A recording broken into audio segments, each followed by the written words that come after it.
کہ اللہ تعالیٰ نے متعدد جگہوں پر زکوٰۃ کا حکم دیا ہے، لیکن اور اس کی تفصیل بھی نبی کریم صلی اللہ علیہ وسلم نے کھول کھول کر بتلائی، اور تفصیل کو کھول کر بتلانا یہ اس چیز کو بتلاتا ہے کہ یہ اہم کام ہے، یہ ہم لوگوں کی ایک اہم ضرورت ہے، اور اگر ہم اس کو نہ سمجھیں، ہم اس پر عمل نہ کریں تو یہ ہم لوگوں کی بے وقوفی ہوگی، ورنہ تو نبی کریم صلی اللہ علیہ وسلم نے جو ہمیں سمجھایا اس کا فائدہ کیا جب ہم اس پر عمل نہیں کرتے، اور اسی طریقے سے اگر ہم نہیں مانتے تو پھر جو اللہ تعالیٰ نے وہ تفصیلات بتلائی ہیں ان کا فائدہ کیا؟ اگر اللہ تعالیٰ تفصیل نہ بتلاتے، اللہ تعالیٰ ان احکامات کو واضح نہ کرتے تو پھر ہمارے لیے گنجائش تھی کہ ہم اس کو جیسے چاہے ایسے استعمال کر لیں، لیکن جب اللہ تعالیٰ نے تفصیل بیان کر دی ہے تو اب ہمارے لیے کوئی گنجائش نہیں رہی ہے کہ ہم زکوٰۃ کو اپنے طریقے سے خرچ کریں۔ اب ایک چیز سمجھو کہ اب اللہ تعالیٰ نے یہ احکامات دیے کیوں ہیں، یہ زکوٰۃ کا حکم دیا کیوں ہے؟ تو علماء کرام لکھتے ہیں کہ انسان کو تکبر دو چیزوں پر ہوتا ہے، انسان کو جو تکبر ہوتا ہے وہ دو چیزوں پر ہوتا ہے، یا تو طاقت پر ہوتا ہے، انسان تھوڑی سی دیر میں اعلان کر بیٹھتا ہے حل میں مبارزین، یہ ہے مجھ سے کوئی مقابلہ کرنے والا ہے، کوئی میرے ساتھ کوئی لڑنے والا۔ اگر اللہ تعالیٰ جسم میں جان دیتے ہیں تو آپ نے پہلوان کو دیکھا ہوگا، اکھاڑا سب نے دیکھا ہوگا کہ کیسے للکار کر کہتا ہے کہ ہے کوئی میرے ساتھ لڑنے والا۔ اب جو کمزور ٹکڑے ہوتے ہیں وہ بیچارے تو بہت پیچھے رہ جاتے ہیں۔ تو انسان کو جو تکبر ہوتا ہے وہ طاقت پر ہوتا ہے، پھر دوسرا جو تکبر ہوتا ہے وہ مال پر ہوتا ہے۔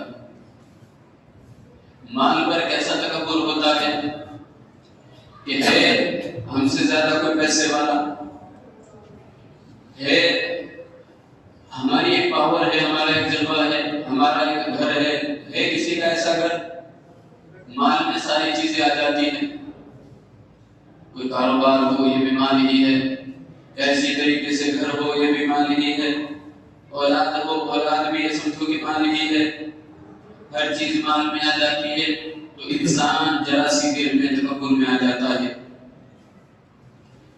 پھر جب اللہ تعالیٰ انسان کو یہ دونوں چیزیں دیتا ہے، اولاد سے بھی نوازے مال سے بھی نوازے، تو انسان کو تکبر ہو جاتا ہے۔ جب انسان کو تکبر ہو جاتا ہے تو پھر انسان جو ہے ظلم کرتا ہے، انسان خود کو بڑا سمجھنے لگتا ہے، عیاشی میں اتر آتا ہے۔ تو ایک تو تکبر ہوگا جان پر، طاقت پر، جسم پر، تو اس کو توڑنے کے لیے اللہ تعالیٰ نے نماز دی کہ اگر تو پہلوان ہے، اگر آج اللہ تعالیٰ نے تیرے جسم میں جان دی ہے، اگر آج تو اپنے پاؤں سے چل سکتا ہے، اگر آج جو ہے تو دوڑ سکتا ہے، اگر آج تجھے یہ لگتا ہے کہ میں اپنے کام خود کر رہا ہوں اور مجھ سے طاقتور کوئی نہیں ہے، اگر تجھے اپنی طاقت پر فخر ہے، تکبر ہے، تو اس کو توڑنے کے لیے اللہ تعالیٰ نے نماز دی ہے اور بتلایا کہ تو سجدہ کر، اور سب سے معزز چیز جو ہوتی ہے وہ پیشانی ہوتی ہے، انسان کا ناک ہوتا ہے، اور اللہ تعالیٰ نے اس کو زمین پر ٹکوایا، زمین پر رکھ کر بتلا دیا کہ لوگوں جس ناک کی تم بات کرتے ہو وہ تو ہمارے سامنے جھکا ہوا ہے، اور پھر انسان ایسا عاجز بن جاتا ہے، آپ نے دیکھا ہوگا سجدے کی حالت کیسی حالت ہوتی ہے، سجدے کی حالت کیسی حالت ہوتی ہے، کتنے ضعف کی حالت ہوتی ہے، کتنی کمزوری کی حالت ہوتی ہے۔ انسان کیا پیغام دے رہا ہوتا ہے کہ میں کچھ نہیں ہوں، جو کچھ ہے وہ میرا رب ہے۔ سجدے میں جا کر انسان یہ پیغام دیتا ہے کہ اگر میں کچھ ہوتا تو میں کسی کے سامنے جھکتا ہی نہیں، لیکن میں کچھ نہیں ہوں، میں کچھ نہیں ہوں، سب کچھ میرا رب ہے، تو اس وجہ سے میں اپنے رب کے سامنے جھکا ہوا۔ پھر دوسری جو پاور ہے وہ ہے پیسہ۔ اس پاور کو توڑنے کے لیے نہیں، بلکہ وہ جو پیسے کا تکبر انسان کے اندر پیدا ہو چکا تھا، وہ لالچ جو انسان کے اندر پیدا ہو چکا تھا، اس لالچ کو توڑنے کے لیے، اس تکبر کو توڑنے کے لیے اللہ تعالیٰ نے زکوٰۃ کا نصاب رکھا، اور زکوٰۃ کا نصاب رکھ کر بتلایا لوگوں کو، یہ لوگوں یہ پیسہ جو ہے یہ حقیقت میں آپ کا پیسہ نہیں ہے۔ اگر آپ کا پیسہ ہوتا تو آپ پر یہ چیز جو ہے قرض نہ ہوتی، آپ کے سر پر یہ چیز اللہ تعالیٰ نہ باندھتے، یہ اللہ تعالیٰ آپ پر فرض نہ کرتے، یہ سب کچھ جو ہے وہ اللہ تعالیٰ کا ہے۔ اور کسی شاعر نے کیا خوب کہا ہے، کسی شاعر نے کیا خوب کہا ہے، ای امانت چند روزہ نزدماس، ای امانت چند روزہ نزدماس، در حقیقت مالک سے خداست، خداست۔ یعنی اس کا مطلب یہ ہے شعر کا کہ اللہ تعالیٰ نے آپ لوگوں کو صحت دی ہے، کہ اللہ تعالیٰ کی امانت ہے، ایک دن یہ بھی چھین جائے گی۔ اسی طریقے سے اللہ تعالیٰ نے آپ کو بچے دیے ہیں، یہ بھی اللہ تعالیٰ کی امانت ہے، یہ بھی اللہ تعالیٰ ایک دن دے دے گا۔ اسی طریقے سے اللہ تعالیٰ نے آپ کو جو پیسہ دیا ہے یہ بھی اللہ تعالیٰ کی امانت ہے، یہ بھی ایک دن چھین جائے گا۔ ہر چیز چھیننے والی ہے، اور آپ جو ہے قبرستان میں جا کر اللہ کی حفاظت میں ایک دن جو ہے لیٹ جاؤ گے۔ ہر چیز چھیننے والی ہے، اور ہمیں نظر آ رہا ہے کہ ہمارا پیسہ، ہماری چیز، ہمارا یہ تو امانت کے طور پر ہے، یہ اللہ تعالیٰ نے آپ کے پاس امانت رکھی ہے۔ اور المالک یتصرف بملکہ ما یشاء، ہر چیز کا مالک اللہ ہے، اور اللہ کو اختیار ہے، وہ جس طریقے سے چاہے بندے کو حکم دے کہ میں اس طریقے سے خرچ کرنی ہے اور اس طریقے سے خرچ نہیں کرنی ہے۔ اب ہماری بدبختی سمجھو یا اس میں ہماری جہالت سمجھو، حضرت معاذ رضی اللہ عنہ کے بارے میں آتا ہے کہ جس وقت میں گورنر بنے مصر کے، تو 3 سال میں 3 یا 5 سال میں جو ہے وہاں کی غربت جو ہے ختم ہو گئی، وہاں کی جو ہے غربت ختم ہو گئی۔ نبی کریم صلی اللہ علیہ وسلم کے پاس مال بھیجتے ہیں، نبی کریم صلی اللہ علیہ وسلم پوچھتے ہیں کہ کیا وہاں پر کوئی غریب نہیں رہا؟ حضرت معاذ فرماتے ہیں کہ اللہ کے رسول ایک بھی غریب باقی نہیں رہا یمن کے اندر، یمن کے اندر کوئی غریب باقی نہیں رہا ہے۔ اب یہاں کوئی بھیک مانگنے والا باقی نہیں رہا ہے کہ جس کو ہم بھیک دے سکیں۔ یہ تو ان لوگوں کا حال تھا، ان لوگوں نے ایسی محنت کی، جو مصارف تھے جیسا اللہ تعالیٰ نے حکم دیا تھا، ان لوگوں نے ایسا ہی اس پیسے کو استعمال کیا۔ لیکن آج ہمیں دیکھو، ہم نے جو ہے زکوٰۃ کے بھی دھجیاں اڑا دیے، انڈے پینڈے کر دیے، یہ سب جو جس کا حق ہے وہ اس تک نہیں پہنچ رہا ہے۔ لوگ اپنے استعمال میں لا رہے ہیں، تعمیروں میں لگ رہا ہے، اساتذہ کی تنخواہ میں جا رہا ہے، نہ جانے کس کس جگہ پر جا رہا ہے، لیکن جا نہیں رہا ہے تو اس جگہ پر نہیں جا رہا ہے جہاں پر اللہ تعالیٰ نے حکم دیا ہے۔ اس جگہ پر جانا چاہیے تھا، کیونکہ ترقی کا جو راز ہے، اگر کوئی شخص ترقی کر سکتا ہے، صحابہ رضی اللہ عنہم کا دور جو ہے وہ سب سے افضل دور ہے۔ یعنی جو گورے ہیں نا، جنہیں آپ اعلیٰ قسم کے معیار پر سمجھتے ہو، ان کی کتابیں پڑھو، وہ خود کہتے ہیں اس چیز کو سے اچھا اگر دور ہے تو محمد رسول اللہ کی نے جو افراد تیار کیے تھے، محمد الرسول اللہ نے جو شخصیات بنائی تھی، یہ سب سے بہتر دور ان لوگوں کا دور ہے، سب سے عدل و انصاف والا ان لوگوں کا دور ہے۔ حضرت عمر رضی اللہ عنہ کے بارے میں کہ مسلمانوں کے پاس صرف ایک عمر آیا ہے، مسلمانوں کے پاس صرف ایک عمر آیا ہے، اگر آج کے دوسرا عمر آ جاتا کہ پوری دنیا میں اسلام کا جھنڈا لہراتا تھا۔ ایک عمر نے وہ کمال کیا ہے، سمجھو وہ کمال وہ کیسے کر دیا ان لوگوں نے کمال، وہ اس وجہ سے کیا کہ انہوں نے محمد رسول اللہ کے طریقے کو مقدم رکھا۔ حضرت حذیفہ کے بارے میں آتا ہے کہ یمن کے یہاں پر جو ہے ناشتہ کر رہے تھے، کھانا کھا رہے تھے، تو ایک لقمہ گر گیا۔ جب لقمہ گر گیا تو لقمے کو دسترخوان سے اٹھانے لگے۔ کسی نے پوچھا، کوئی برابر میں بیٹھے ہوئے تھے، کہنے لگے کہ آپ ایک لقمہ دسترخوان سے نیچے سے اٹھا رہے ہیں، یہاں اشراف لوگ بیٹھے ہوئے ہیں، عزت دار لوگ بیٹھے ہوئے ہیں، یہ سمجھیں گے کہ محمد رسول اللہ کے جو ساتھی ہیں کتنے گرے ہوئے ہیں، ایک لقمہ بھی دسترخوان سے اٹھا کر کھاتے ہیں، اس کو آپ ایسے ہی پڑھا رہے ہیں۔ تو بتائیں کیا جواب دیا کہ کیا میں جہال کی وجہ سے محمد رسول اللہ کی سنت کو ترک کر دوں، محمد رسول اللہ کے طریقے کو چھوڑ دوں، محمد رسول اللہ نے جو بات بتلائی ہے اس کو چھوڑ دوں؟ تو ان لوگوں نے جو ترقی کی ہے وہ اس وجہ سے ترقی کی ہے کہ ان لوگوں نے محمد رسول اللہ کی بات کو مانا، اور آج ہم نے محمد رسول اللہ کی بات کو چھوڑا۔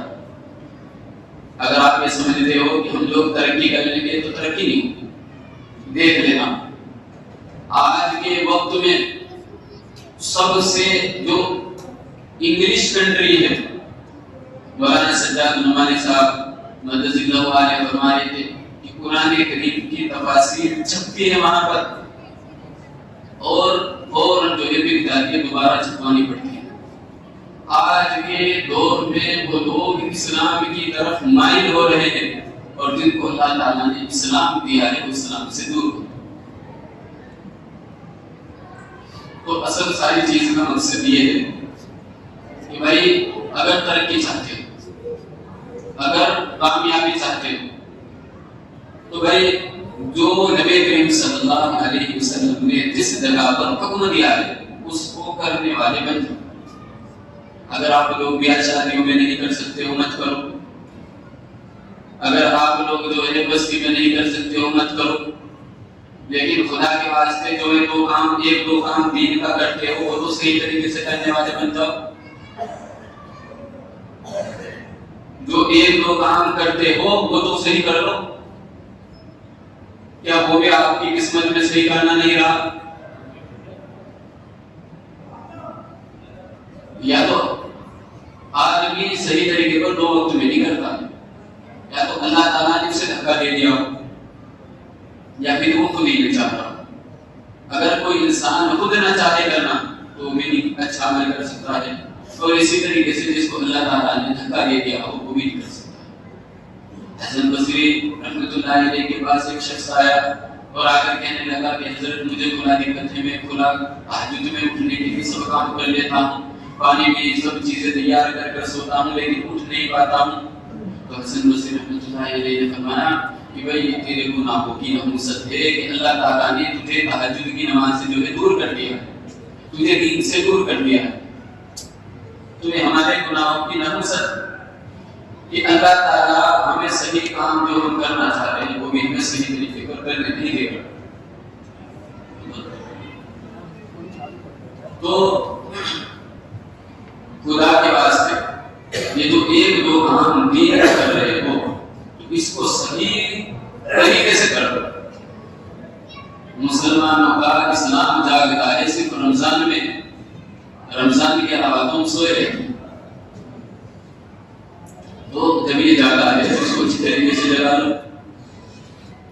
جہاں پر نبی کریم صلی اللہ علیہ وسلم نے خرچ کرنے کے لیے کہا ہے وہاں پر خرچ کر لو، جس طریقے سے کہا ہے اس طریقے سے خرچ کر لو، کیوں اپنا پیسہ برباد کر رہے ہو؟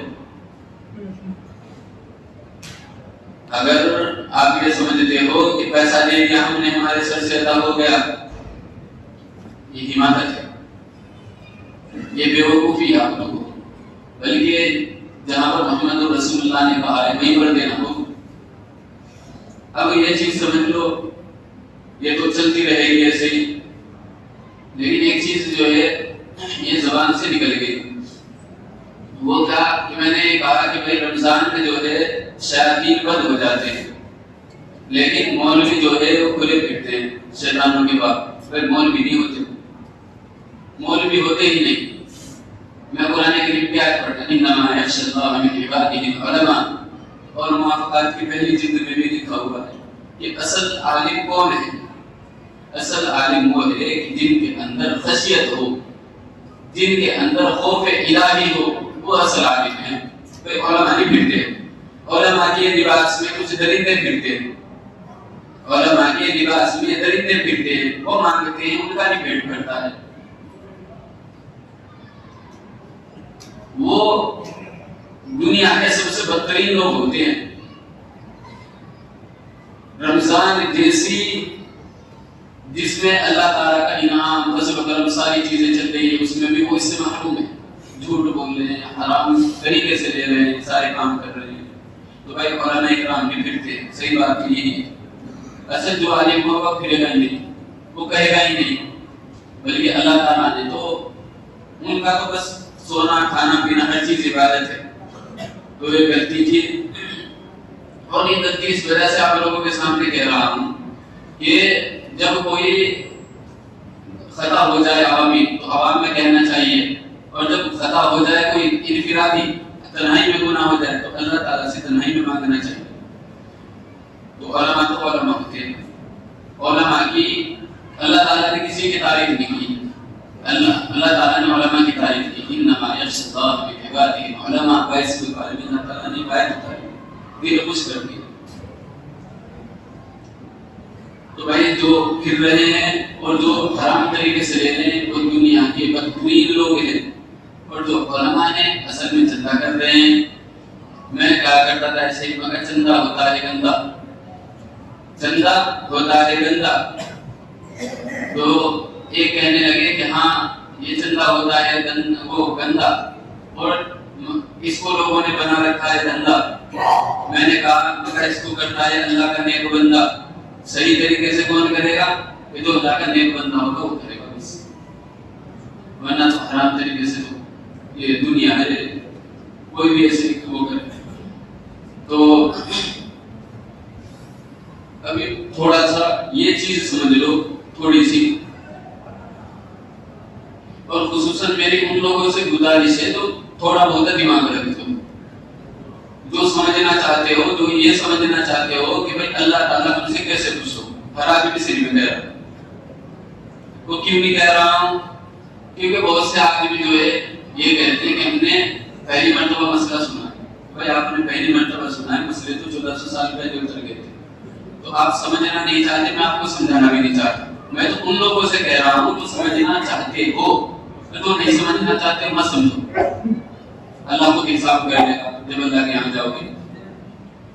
تو زکات کے لیے کیا کیا چیزیں ضروری ہوتی ہیں، کس پہلے شخص سے دیکھا جائے گا۔ تو زکات کے لیے مسلمان ہو، عاقل ہو، بالغ ہو، کیا ہو، مسلمان ہو، مسلمان ہونا ضروری ہے، غیر مسلم پر زکات نہیں ہو، عاقل ہو، عقل مند ہونا چاہیے۔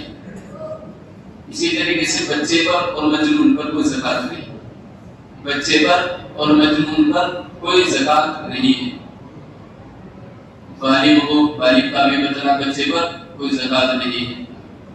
یہ چیزیں تو اس شخص کے اندر ہونی چاہیے۔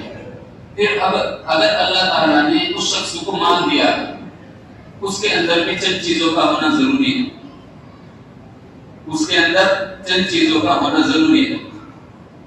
وہ کیا؟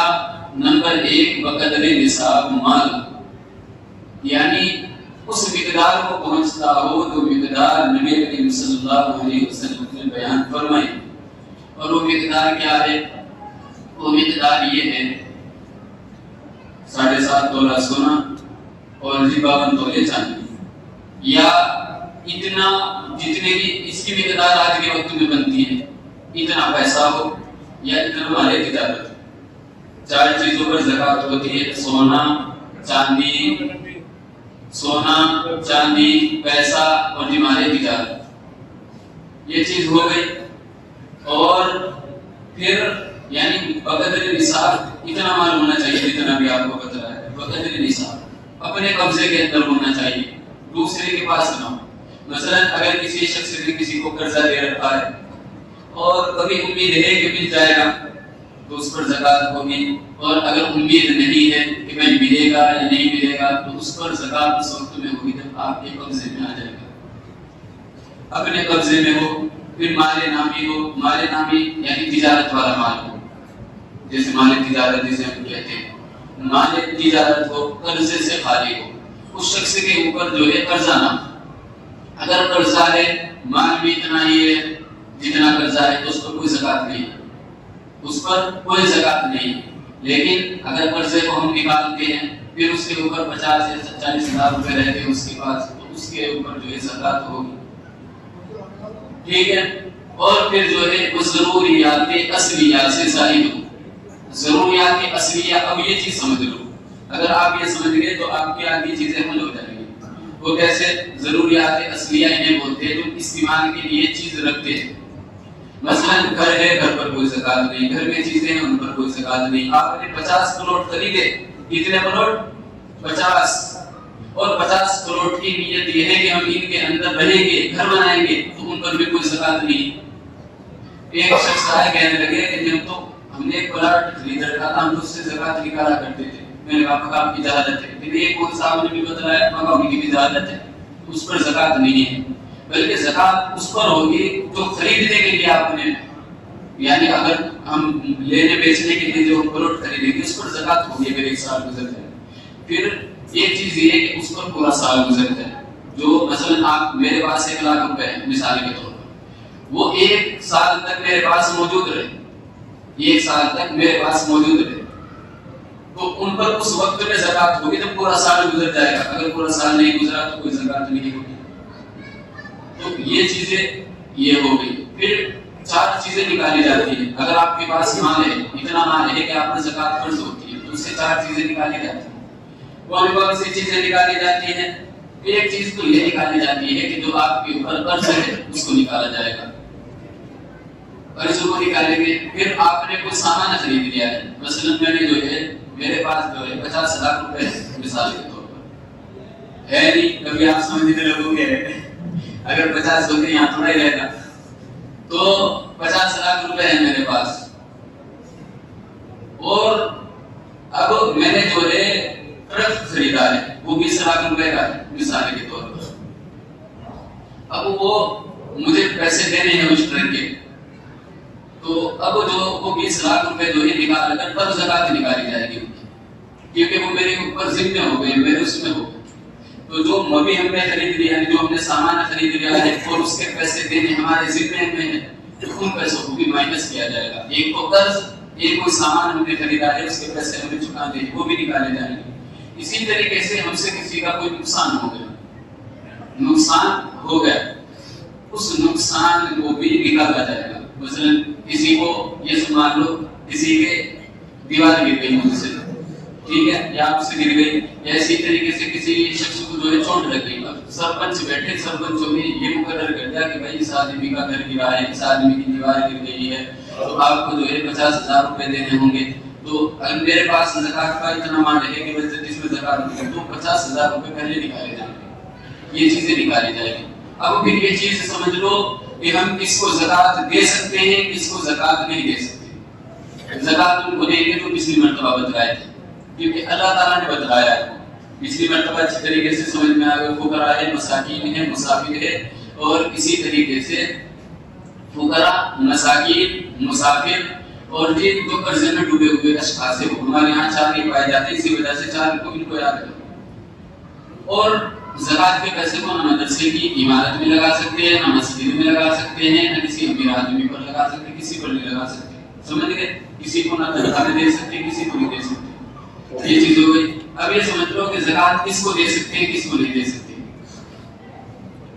یہ آپ خود سمجھ جاؤ گے کہ جو ہماری اولاد ہے وہ کہیں تک ہو. مثلا میرے بیٹے ہیں، پھر میرے پوتے ہیں، میرے بڑ پوتے ہیں، اس کے پوتے، اس کے پوتے، اس کے پوتے، کہیں تک چلے جاتے ہیں۔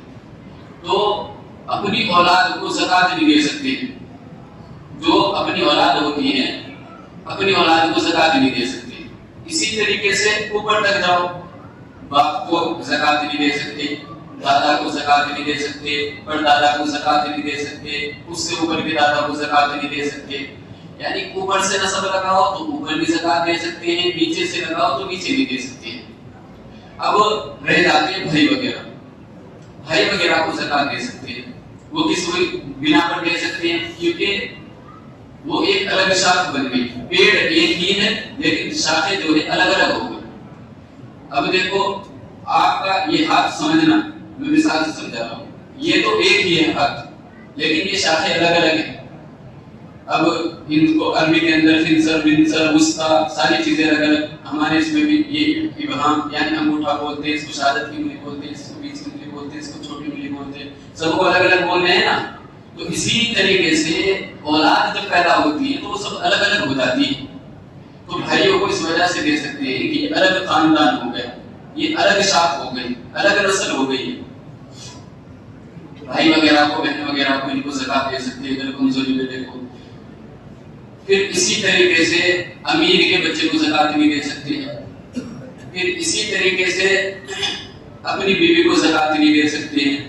غلام وغیرہ کا تو مسئلہ ختم ہو گیا، غلام وغیرہ کو بھی زکوٰۃ نہیں دے سکتے تھے۔ تو یہ چیزیں سمجھ میں آئی ہے نا، بیوی کو نہیں، بچوں کو نہیں، باپ دادا کو نہیں، نانا نانی کو نہیں، ان کو ہم زکوٰۃ نہیں دے سکتے۔ تو بھائی یہ ساری چیزیں میں اس وجہ سے بتلا رہا تھا آپ لوگوں کو، بار بار بتلائی جاتی ہے کہ اللہ تعالیٰ نے خود نے تفصیل بیان کی ہے۔ اللہ تعالیٰ نے بس یہ لاسٹ بات اس وجہ سے بتلا رہا ہوں تاکہ آپ لوگوں کے ذہن میں کچھ آ جائے۔ وہ میں کہہ رہا ہوں کہ اللہ تعالیٰ نے خود نے ایک ایک کا نام لے کر بتلایا، محمد الرسول اللہ نے ان پر عمل کر کر بتلایا، سب کا کر کر بتلایا۔ تو بھائی اگر اللہ تعالیٰ نے بتلا دیا